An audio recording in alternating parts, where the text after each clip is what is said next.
Bonjour à tout le monde. Je vais encore prier.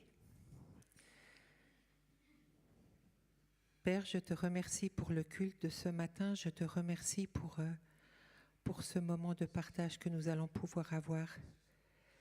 Père Seigneur, je me place sous ton entière autorité, Seigneur.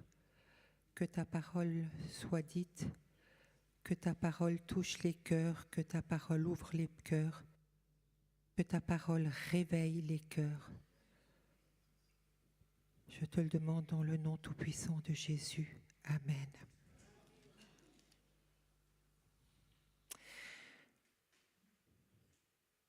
Gardez une attitude humble avec Dieu. Ce matin, je vais vous parler d'humilité, parce que je pense que même dans les milieux chrétiens, l'humilité, eh bien, c'est perdu. Elle n'est pas là. Beaucoup trop de choses ont pris la place, que ce soit la vie quotidienne, que ce soit la vie au travail, que ce soit la vie en famille ou la vie en célibataire. L'humilité, elle est trop souvent mise de côté. Alors, dans le dictionnaire, l'humilité, c'est un état d'esprit. C'est intéressant, un état d'esprit. Être dans cet état d'esprit. Et c'est l'attitude de quelqu'un qui est humble. Et être humble, c'est avoir une attitude effacée. Et dans l'Église, si nous avons une attitude humble, c'est qu'on efface notre moi pour laisser la place pleinement à Jésus, à Dieu le Père. Et c'est intéressant parce que quand j'ai cherché dans le dictionnaire, dans le latin, humble, ça veut dire humilis, qui vient de humus, la terre. C'est intéressant, non ?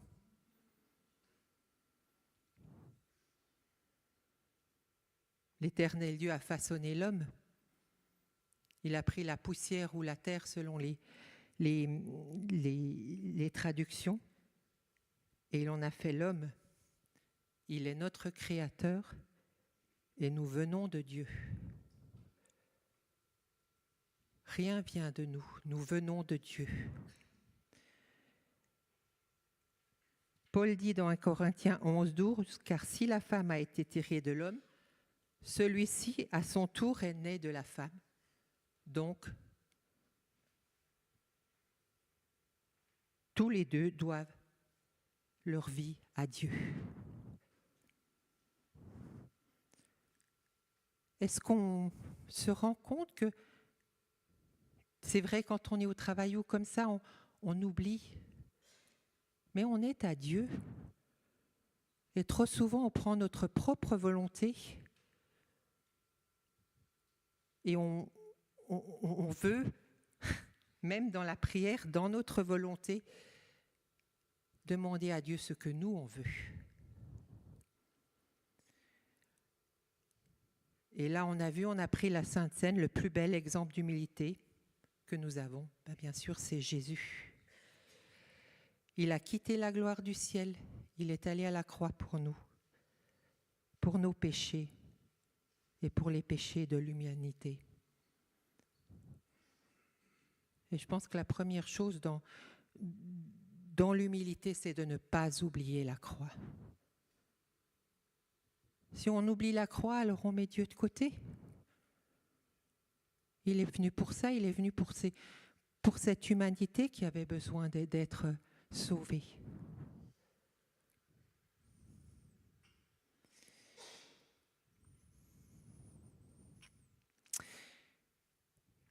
Et on va voir comment on peut réaliser l'humilité. L'humilité, c'est réaliser la sainteté de Dieu. L'humilité, c'est la crainte et le respect de Dieu. Et l'humilité, c'est l'amour et l'unité.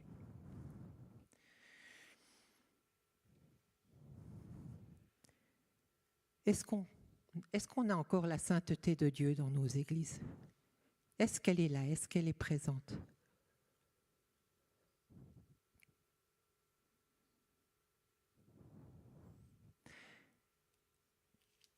Moïse, dans son cantique de la délivrance, il dit « Qui parmi tous les dieux, ô Éternel, qui est semblable à toi, qui est comme toi, paré de sainteté et redoutable et digne de louange. » Dieu est paré de sainteté. Il est redoutable dans sa sainteté.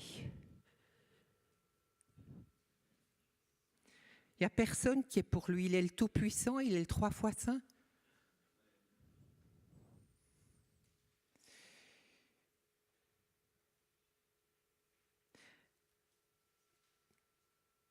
Et quand Moïse voit le buisson ardent, il a envie d'aller vers ce buisson. Et il entend une voix qui lui dit « Ne t'approche pas. Ne t'approche pas d'ici, enlève tes sandales, car le lieu où tu te tiens est un lieu sacré. » Est-ce que quand nous venons le dimanche à l'église, nous arrivons dans un lieu sacré ? Où est la sainteté dans l'église ?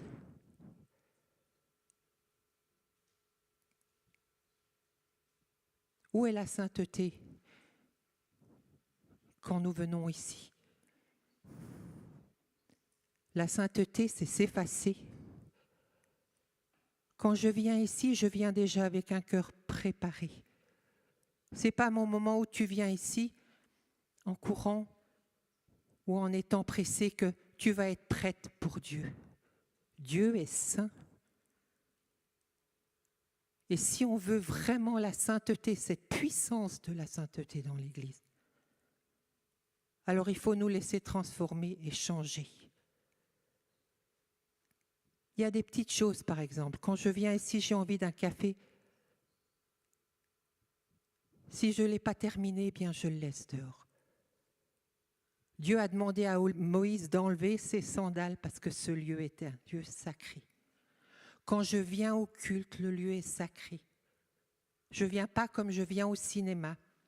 Quand je viens au culte, j'ai un cœur ouvert et je laisse de côté le reste. Quand je viens au culte, je me prépare le soir en prière. Je dépose mes sandales, je dépose tout ce qui dans la semaine n'a pas été à la gloire de Dieu. Je ne viens pas comme ça. Ça bloque la sainteté de Dieu. Parce que la sainteté ne va pas avec le péché, c'est une évidence. Et il suffit d'une seule ou deux personnes pour que la sainteté soit bloquée. Quand Jésus était à la croix, il a dit à son Père, « Pourquoi m'as-tu abandonné ?» Pourquoi il l'a abandonné ? Il l'a abandonné parce qu'il ne pouvait pas voir le péché. Et dans son Église, Dieu ne peut pas voir le péché non plus. Vous savez, on peut servir Dieu. Il peut nous donner des services. Mais sans qu'on ait vraiment cette sainteté, sans qu'on ait vraiment l'envie de cette sainteté. Au début de ma conversion, je me rappellerai toujours d'un témoignage d'un homme de Dieu américain. Il servait Dieu,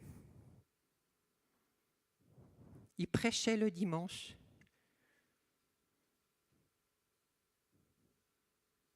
mais il n'était pas humble parce qu'il ne s'était pas effacé devant Dieu pour son problème d'alcool. Il n'a pas laissé la place à Dieu pour qu'il vienne remplir ce problème, prendre la place de ce problème d'alcool. Et il servait Dieu tous les dimanches. Un soir où il était tellement saoul, en sortant du bar, il est tombé le nez premier dans une flaque de boue. Et il a entendu une voix.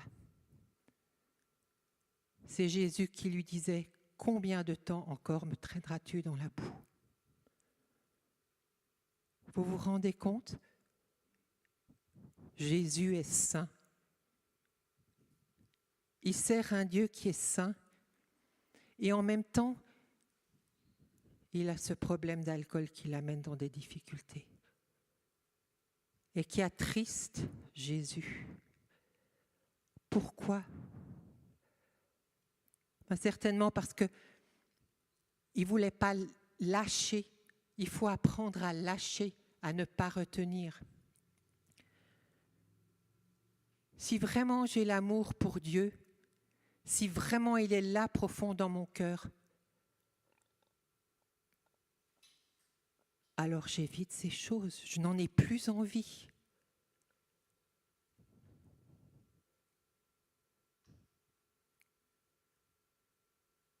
Et quand on a compris cette sainteté, quand on la réalise,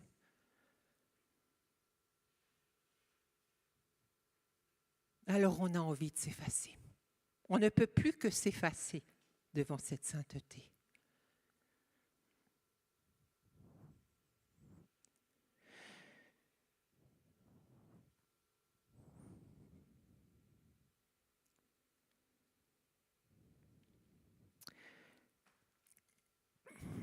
L'humilité, c'est la crainte et le respect de Dieu. Là, je vais partir dans Daniel. Vous savez que Daniel, avec 3 de ses compagnons, avait été choisi pour aller à Babylone parce que le roi Nebuchadnezzar voulait des gens de bonne famille. Et ils sont arrivés et donc ils allaient être formés pour 3 ans avant de rentrer au service du roi. Et dans cette formation, ils apprenaient tout ce qu'ils avaient à apprendre, mais en même temps, ils recevaient toujours des mets et du vin de la table du roi comme nourriture. Daniel, dans son cœur, s'est dit, on ne peut pas manger. On ne peut manger ni de cette nourriture, ni boire de ce vin. Pourquoi? Parce que certainement, ils savaient qu'ils avaient été donnés aux idoles, c'est-à-dire... ouais. Donc, Daniel, il ne voulait vraiment pas. Alors, il parle avec le chef du personnel, et le chef du personnel, il a un peu peur parce qu'il craint le roi, parce que le roi, dès qu'on ne fait pas ce qu'il veut, eh bien, il tue tout simplement ses sujets. Et alors Daniel lui dit, oui, mais donne-nous juste sur 10 jours des légumes et de l'eau.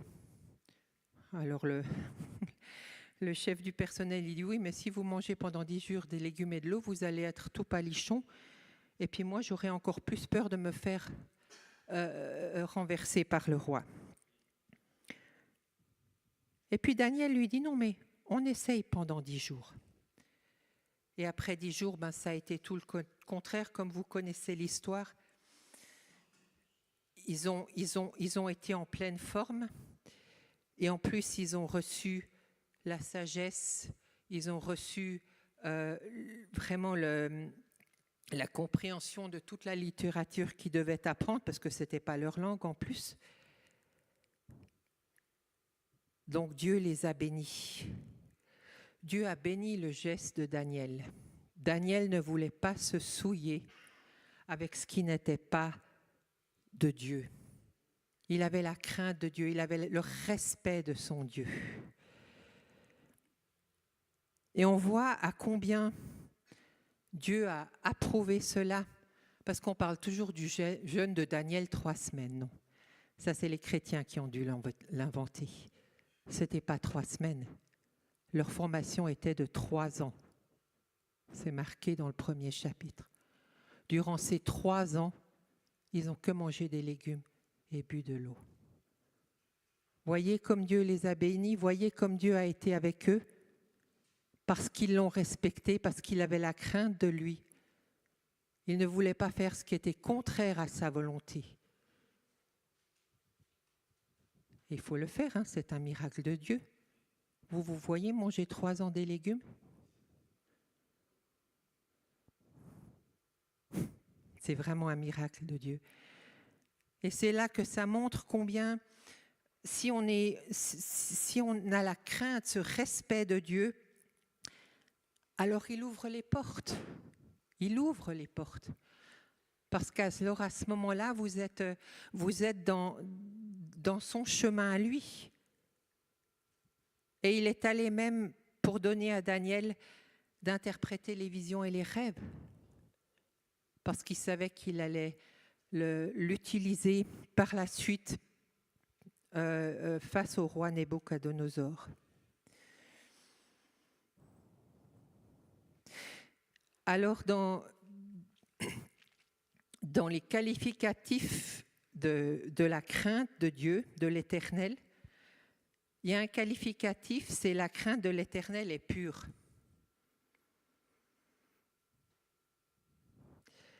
Le respect de l'Éternel est pur, il subsiste à tout jamais. Donc c'est vrai que Daniel et ses compagnons qui ont respecté, ils appartenaient à Dieu. Et Dieu a fait qu'il soit à tout jamais dans ce chemin du respect. Vous savez, Dieu, il voit les cœurs. On peut faire, devant le monde, on peut faire comme ceci, mais dans notre cœur, ce n'est pas comme ça. Il voit les cœurs, on ne peut pas lui mentir, on peut pas. Parce que la crainte de l'Éternel est pure, à l'opposé du mal. Parce que la crainte de l'Éternel, c'est la haine du mal. C'est fort le mot haine, c'est vraiment haïr. Ce n'est pas juste dire « oh non, je ne ferai pas ça parce que c'est un péché », mais c'est vraiment haïr. C'est fort. Dans Proverbe 8,13, il est dit « révérer l'Éternel, c'est détester le mal. Je déteste l'orgueil, la suffisance, la conduite mauvaise et la bouche menteuse. »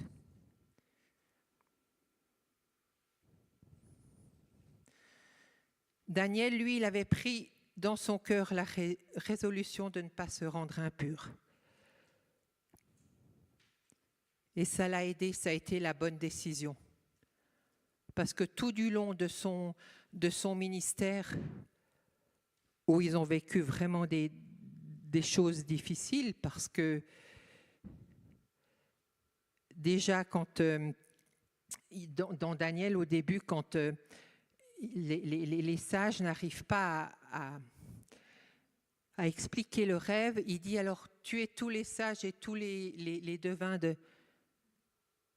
Mais vous avez déjà lu que Daniel et ses compagnons aussi avaient été cherchés.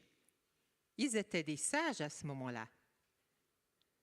Mais non, Dieu les a gardés. Parce que Daniel a eu la sagesse de dire « Amène-moi vers le roi, je lui expliquerai le rêve. »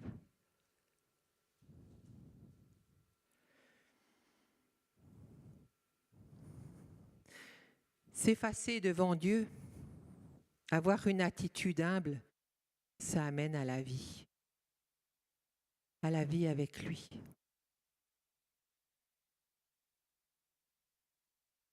Et Daniel a eu cette vie. Il a toujours été gardé. Il a été gardé dans la fosse quand il y avait les lions. Et même là, déjà, le roi, il commençait à sentir ce qu'était la force de Daniel. Parce qu'il va aller avec une toute petite voix, puis il va lui demander « Est-ce que tu es toujours là ?» Il commençait à comprendre. Enfin voilà, s'effacer, avoir de l'humilité et craindre l'Éternel et le respecter, ça ouvre vraiment la voie de la vie.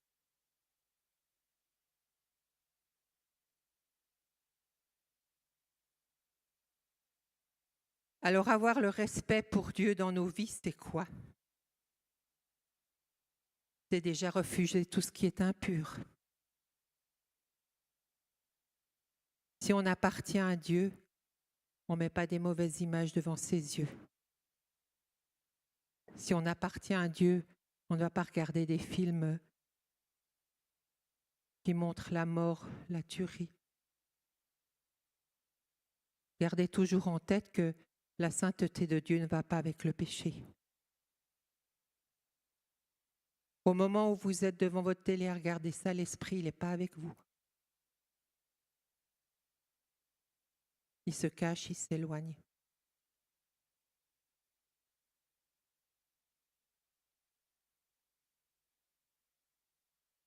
Et si vous avez un problème que vous ne pouvez pas résoudre, allez vers quelqu'un. Mais restez pas dans le secret. Sinon, vous n'allez pas grandir dans Dieu. Vous allez toujours avoir ce point. Et l'ennemi va toujours être là à vouloir vous pousser encore plus dedans, comme ce pauvre homme qui était tellement tombé dans l'alcool qu'il ne pouvait pas s'en sortir.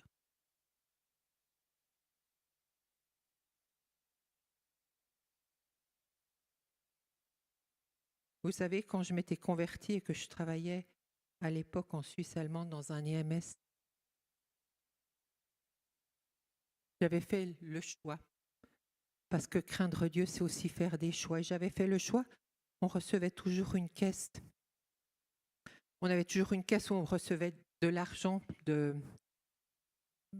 voilà, que la famille nous donnait.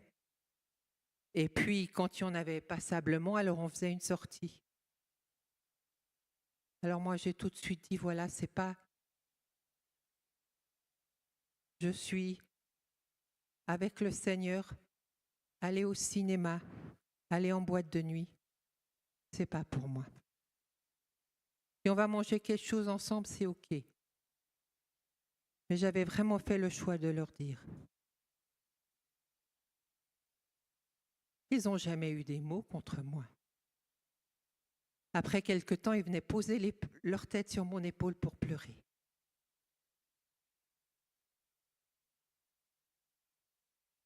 Il faut être franc, il faut être juste. Dieu est juste, nous devons être justes. Aussi face à nos collègues, face à notre famille, face à... Parce que quand on s'efface, qu'on laisse la place à Dieu, alors il peut agir. Mais des fois, tellement trop de choses dans notre vie nous empêchent, il ne peut pas prendre la place. Dieu n'est pas violent, il ne va pas vous secouer, il va vous laisser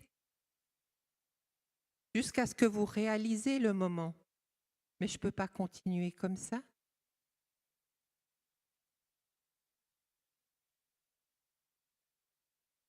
Et avoir le respect de Dieu, c'est préférer passer du temps avec lui, en prière, dans la parole.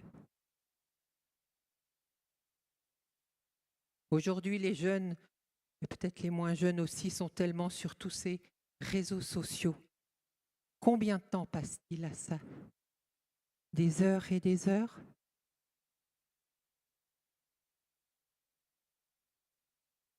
Dieu aimerait qu'on passe beaucoup plus de temps avec lui. Chaque fois qu'on le met de côté, il ne peut pas agir.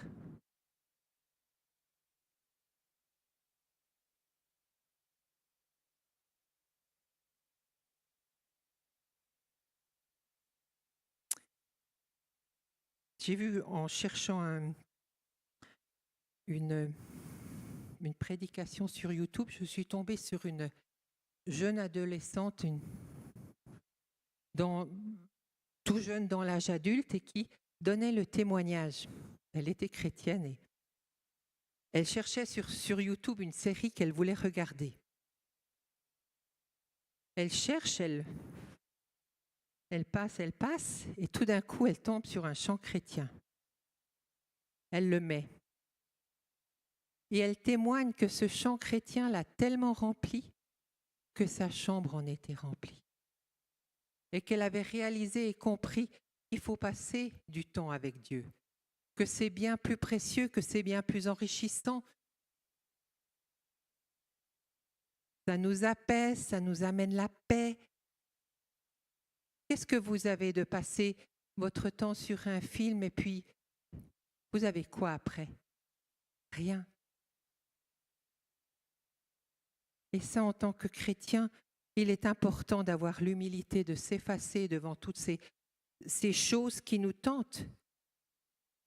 Et vous savez, moi, je pense que pour nous en Europe, c'est vraiment ça. C'est vraiment ça qui nous persécute.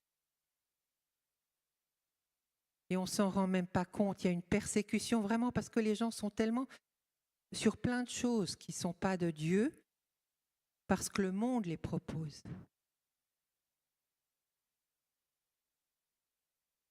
Vous savez, je pensais à nos frères qui sont persécutés.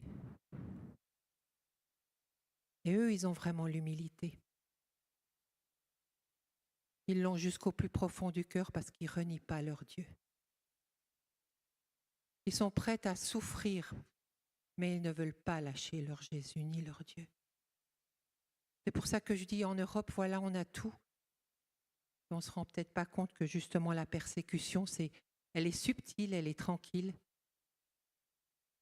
Et elle est en train d'envahir la vie de bien des chrétiens, elle est en train d'envahir aussi la vie de bien des églises. Parce que trop de choses du monde rentrent dans l'église. Certaines églises, dans la louange, c'est le monde. Il faut faire attention à ça, il faut garder l'humilité. S'effacer, laisser toute la place à Dieu.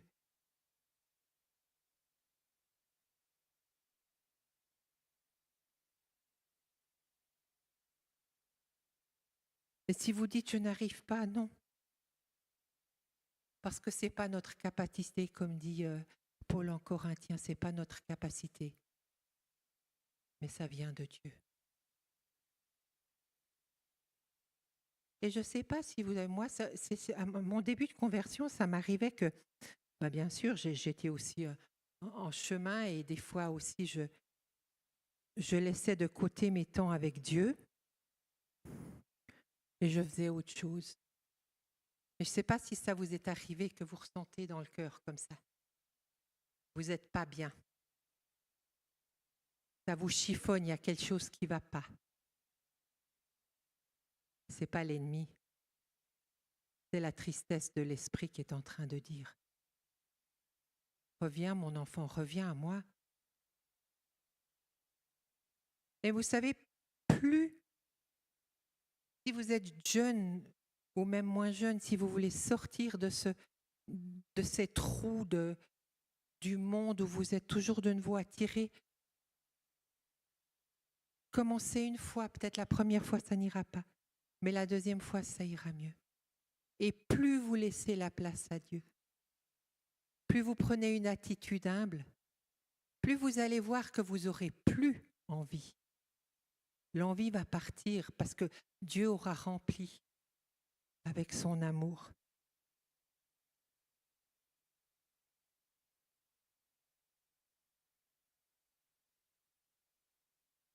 Alors la crainte de Dieu dans l'Église, c'est vrai qu'il faut avoir la crainte de Dieu dans sa vie privée, dans sa vie de famille, mais il faut aussi avoir la crainte de Dieu dans l'Église. Et ce manque de crainte de Dieu dans l'Église a fait bien des dégâts. Elle a déchiré des églises, elle a affaibli des églises. Elle a même fait fermer des églises parce que la crainte de Dieu n'était pas là. La crainte de Dieu dans l'Église, c'est haïr la critique, la jalousie, les intrigues, l'orgueil. Tout ça, ça n'a pas de place dans une. Je vous ai dit avant que la sainteté de Dieu ne va pas avec le péché. Comment voulez-vous que la sainteté de Dieu soit dans notre Église si on a encore des restes de critique, d'orgueil, de jalousie? Il n'y a pas de place. Donc c'est à nous de commencer à vouloir refuser refuser.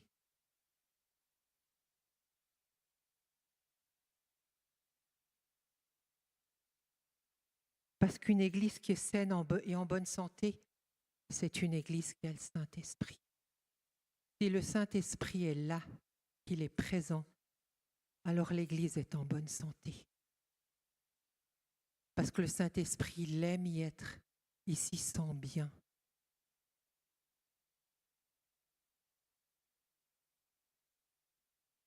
Et Paul dit bien, n'attristez pas le Saint-Esprit. C'est peut-être la chose la plus terrible que nous puissions faire, c'est attrister le Saint-Esprit.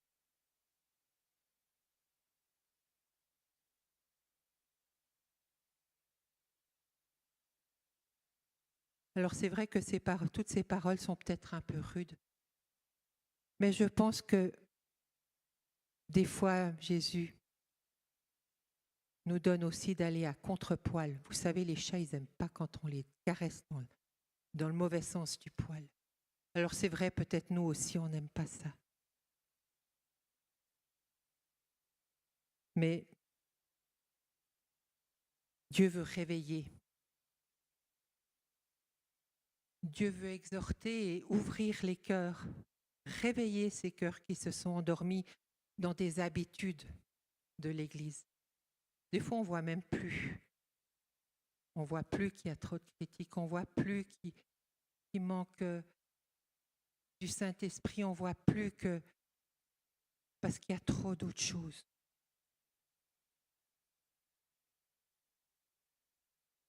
Et rappelez-vous l'humilité, être humble, c'est une attitude d'effacement.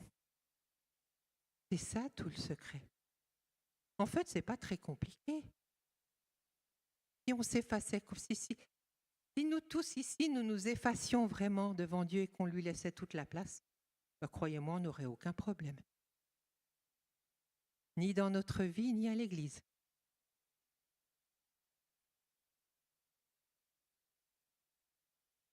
Alors il faut apprendre à lâcher, à ne pas retenir.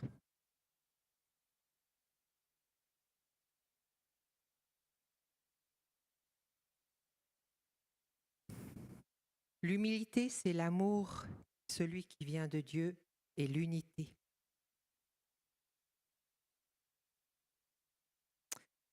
Philippiens 2:3 dit « Ne faites donc rien par esprit de rivalité ou par un vain désir de vous mettre en avant. Au contraire, par humilité, considérez les autres comme plus importants que vous-même et que chacun regarde non ses propres qualités, mais celles des autres. » Quel programme, hein? C'est pas évident et pourtant, ce que je viens de vous dire avant, si on laissait vraiment la place de l'humilité dans nos cœurs et dans l'Église, ça ne serait pas difficile. Mais on est des êtres humains, on a nos bagages et nos défauts.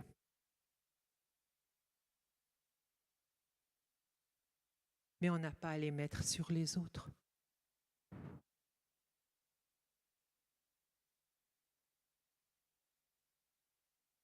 Par esprit de rivalité, ça nous amène à la division. Une église qui fonctionne bien, elle ne doit pas avoir d'esprit de rivalité. Dieu donne à chacun sa place et la place qu'il lui donne, elle est juste.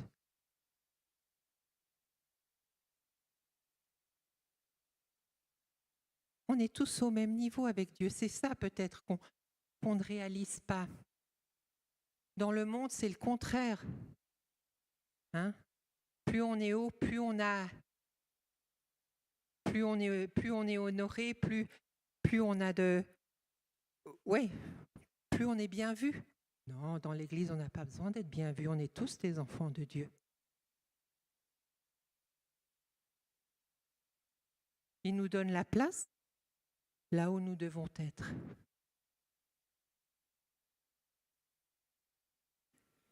Et si vous voulez vous mettre en avant, comme il est écrit dans le verset, alors on arrive à l'orgueil. Et l'orgueil, c'est ni bon pour la personne qui veut se mettre en avant, parce que Dieu, il abaisse les orgueilleux, il n'aime pas ça. Donc la personne, elle n'avancera pas tellement.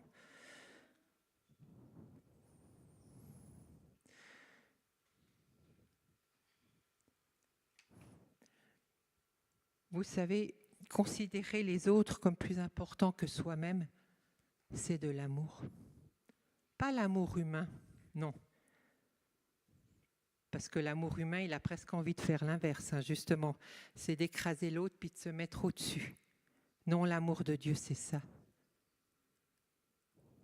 L'amour de Dieu, c'est la croix. Qu'est-ce qu'il a fait ? Il est venu à la croix pour nous. Il s'est abaissé. Il s'est fait plus petit que nous pour nous sauver. Alors qu'est-ce que nous voulons être plus grands que celui qui est à côté de nous ? Non. Nous sommes tous des enfants de Dieu. Et il n'y a pas de raison de vouloir être jaloux, il n'y a pas de raison de vouloir avoir plus que l'autre.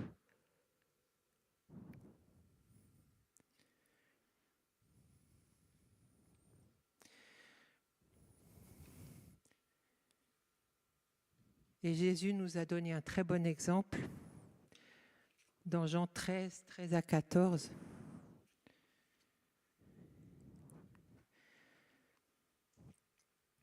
Vous m'appelez Maître et Seigneur et vous avez raison car je le suis. Si donc moi, le Seigneur et le Maître, je vous ai lavé les pieds, vous devez vous aussi vous laver les pieds les uns aux autres. Je viens de vous donner un exemple pour qu'à votre tour vous agissiez comme j'ai agi envers vous. Et ça, Jésus le dit après leur avoir lavé les pieds et leur avoir demandé « Avez-vous compris ce que je viens de vous faire ?» Quel exemple d'humilité dans sa communauté, c'est-à-dire avec ses disciples.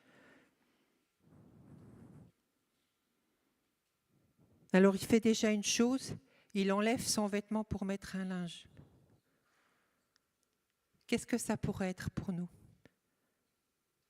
C'est-à-dire d'ôter, de mettre de côté tout ce qu'on a envers une personne que l'on n'aime pas ou on est en colère, c'est enlever tout ça. Et ensuite, c'est s'abaisser pour laver les pieds de l'autre. Quand nous sommes venus à genoux, quand nous avons fait notre conversion, on a été unis à lui. Il s'est uni à nous par la mort à la croix et nous avons été unis parce que nous l'avons accepté.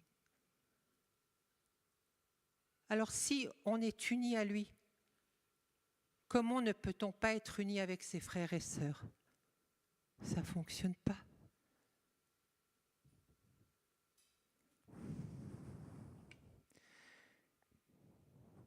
Et c'est vrai que Jésus, il l'a dit, il a lavé les pieds. Laver les pieds, c'est aussi rendre service à l'autre. Alors il est important que notre communauté peut commencer à réaliser ça. On rend service l'un à l'autre, sans arrière-pensée. On enlève notre vêtement qui est taché avant de servir l'autre. Si je ne l'enlève pas, si je reste avec ce vêtement, je ne vais pas le servir comme il faut. Parce que peut-être il y a une mauvaise parole qui va sortir, des mots qu'on ne veut pas dire et puis qu'on aura quand même dit. Il pourrait y avoir une critique parce qu'on ne le trouve pas comme il devrait être. Non, servir l'autre, c'est vraiment déposer tout ce qu'on a avant d'aller vers lui. C'est ça l'amour du Seigneur, c'est vraiment être...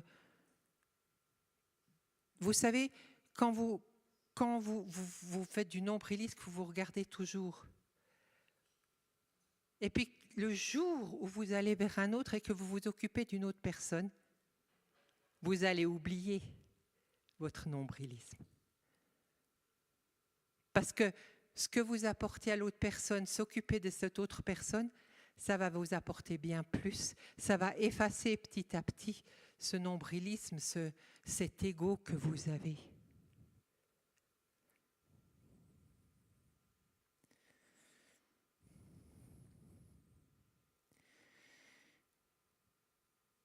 Et le verset que j'avais donné pour l'annonce, c'était « Sois humble et révère l'Éternel. Tu seras riche et honoré et tu recevras la vie. »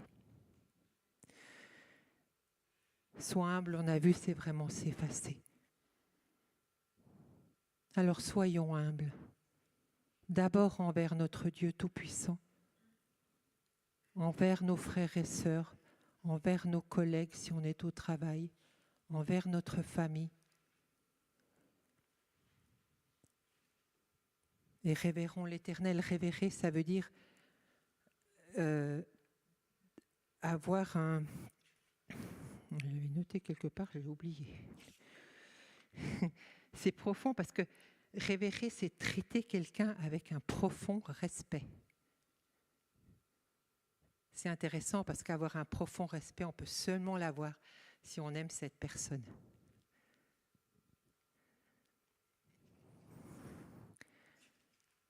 Et c'est vrai, tu seras riche, ben oui, tu seras riche de la vie de Dieu, tu seras riche de la parole de Dieu, et alors il pourra t'honorer.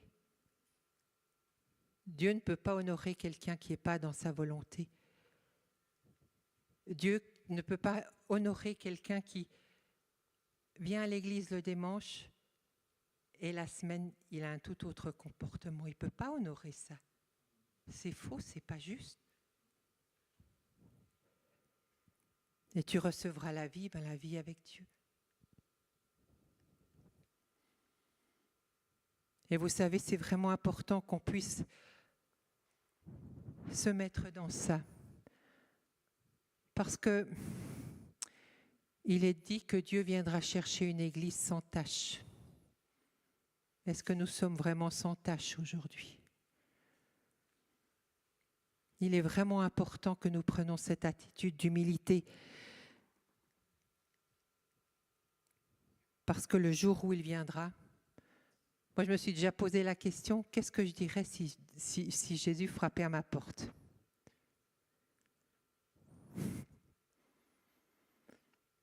Comment est l'état intérieur de ma maison ?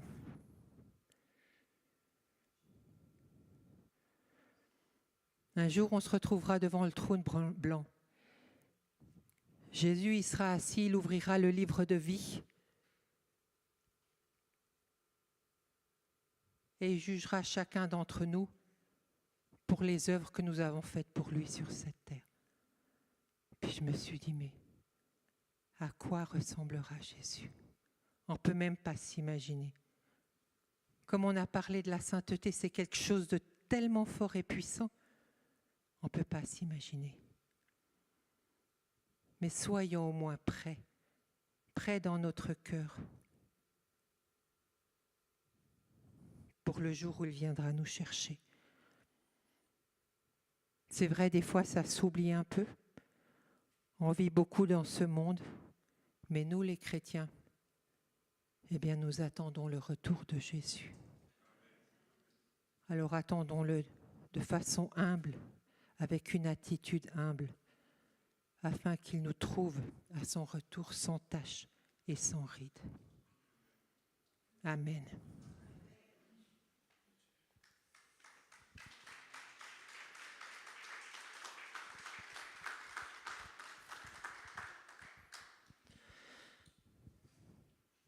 Seigneur, j'aimerais prier pour mes frères et sœurs. Tu as donné, Seigneur, ce matin cette parole. Tu veux nous réveiller, nous secouer, afin que nous nous transformions et que nous changeons d'attitude. Tout d'abord envers toi et envers nos frères et sœurs. Je prie afin que nous puissions vraiment réaliser quelle est ta sainteté, que nous puissions réaliser que nous avons besoin de respect envers toi, Père, le Tout-Puissant. Que nous puissions réaliser qu'on doit être dans l'amour réunis entre frères et sœurs. Seigneur, si tu veux faire quelque chose un jour de cette Église, nous avons besoin d'apprendre l'humilité. Nous avons besoin de nous effacer afin que tu puisses avoir la place entière. Cette place qui te revient. Garde-nous dans cette attitude. Apprends-nous, transforme-nous. Et que nous puissions vraiment dire, je m'efface et toi prends toute la place. Prends toute la place dans cette Église, prends toute la place dans nos vies de famille, dans nos vies de couple, dans nos vies de célibataires. Mais que ta place et que ta place seule soit révérée. Merci de bénir chacun. Qu'ils ne prennent pas cela comme une punition, non, mais comme une exhortation. Parce que nous sommes tous en chemin. Et la seule chose que le Dieu Tout-Puissant, celui qui était le même hier, aujourd'hui et demain, désire, c'est que nous avançons avec lui. Bénis Seigneur, bénis mes frères et sœurs dans ce chemin. Aide-les à avancer dans l'humilité de façon humble. Aide-les dans le nom tout-puissant de Jésus. Amen.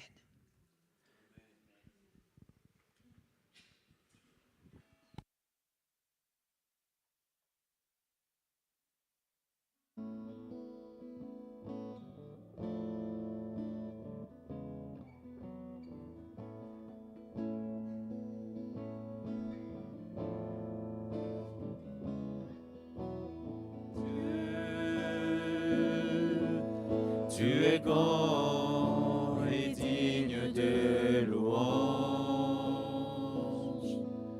Dans la cité de Dieu, la ville sainte, joie de toute la terre.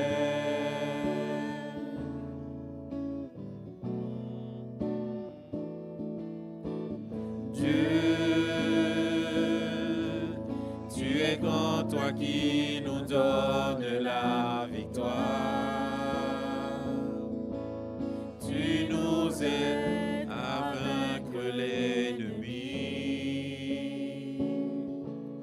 Nous plions le genou.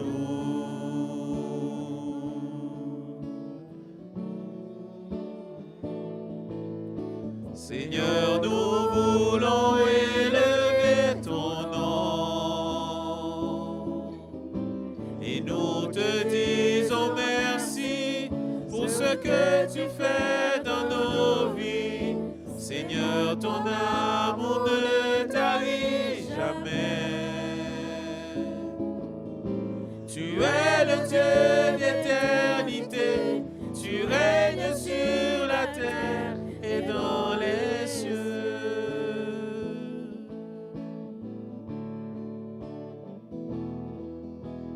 Dieu, tu es grand et digne de louange. Dans la cité de Dieu, la ville sainte, joie de toute la terre.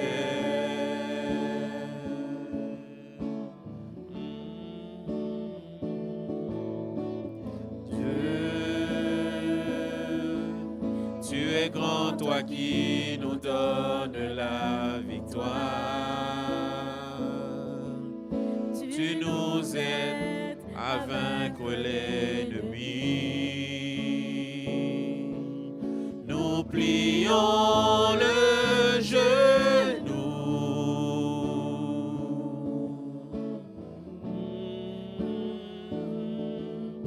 Seigneur, nous voulons élever ton nom et nous te disons merci pour ce que tu fais dans nos vies. Seigneur, ton amour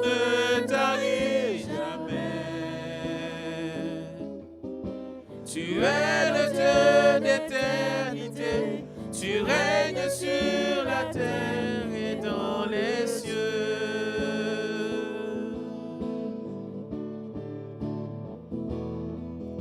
Seigneur, nous voulons élever ton nom et nous te disons merci pour ce que tu fais dans nos vies. Seigneur, ton amour ne tarit jamais. Tu es le Dieu d'éternité, tu règnes sur la terre et dans les cieux.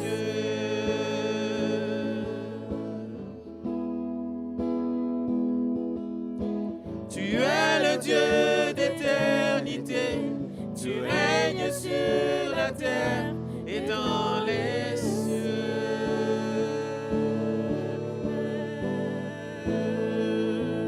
Alléluia.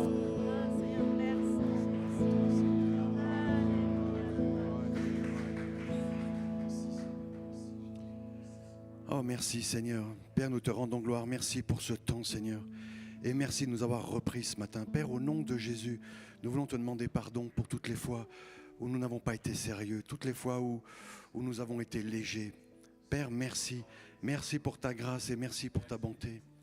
Merci parce que tu fais des choses extraordinaires dans nos vies et tu n'en as pas fini avec chacun d'entre nous. Alors merci pour ton œuvre. Et nous voulons chaque jour, Seigneur, nous lever, chaque jour nous dire que nous allons persévérer. Les derniers messages ont été sur la consécration, sur la persévérance et maintenant sur l'humilité. Père, je pense que tu réponds à nos prières. Nous te demandons d'intervenir dans nos vies, dans nos cœurs et dans cette assemblée. Et nous voyons que ces derniers messages nous reprennent, Seigneur. Donne-nous d'être sérieux. Donne-nous d'être préparés. Père, nous voyons que des temps difficiles arrivent et garde-nous au nom de Jésus. Garde-nous dans cette humilité. Garde-nous, Seigneur. Merci pour la persévérance. Ce matin, nous avons persévéré dans la fraction du pain. Nous persévérons dans la prière et nous persévérons dans la communion fraternelle. Merci, Père. Que toute la gloire te soit donnée au nom de Jésus. Amen. Amen. Voilà, Amen. Nous allons pouvoir continuer. Merci, Monica, d'avoir été inspirée, de nous avoir conduits. Je vais faire les annonces. Les annonces mercredi prochain. Tous les mercredis, nous avons notre réunion.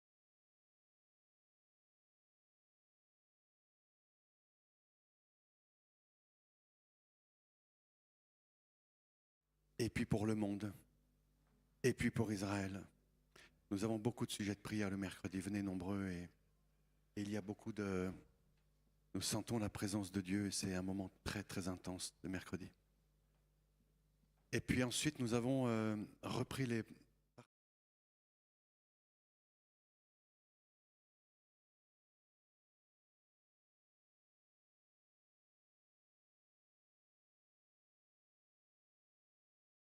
On parlait d'ailleurs hier, Salomon me faisait remarquer de l'humilité, de ce péché qui nous entraîne, ce péché qui est en nous, ce mal qui est en nous, et c'est ce désir qui nous entraîne à faire le mal. Donc venez nombreux, c'est des moments très bien, très intenses, et puis on part toujours différent. Donc voilà, je crois que je pense que c'est fini. Notre frère Jean-Michel va passer. Et puis, tu voulais dire quelque chose? Oui, je voulais que... Oui. Notre frère Jean-Michel nous demande de prier pour les mamans, parce qu'aujourd'hui, en Suisse, c'est la fête des mamans. Donc je vais prier pour les mamans, les femmes d'ailleurs. Il y aura une petite rose qui vous être remis à la sortie par notre frère Salomon. Et je vais prier pour les mamans. Merci Seigneur. Eh bien Père, je veux te remettre chacune de mes sœurs et chaque femme, Seigneur, qui a enfanté. Seigneur, nous croyons que c'est un cadeau que tu nous donnes lorsque tu donnes un enfant. Et Père, merci. Merci de donner à toutes les mamans l'autorité, la douceur et la force, Seigneur, d'instruire, de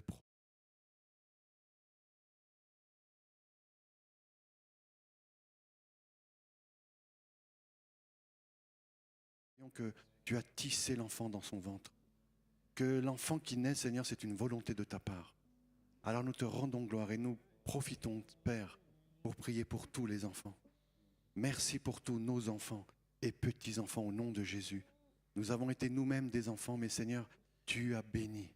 Alors merci, Seigneur, de continuer l'œuvre que tu as commencée dans toutes ces mamans, dans les enfants, et que ton nom soit glorifié au nom de Jésus. Amen. Amen.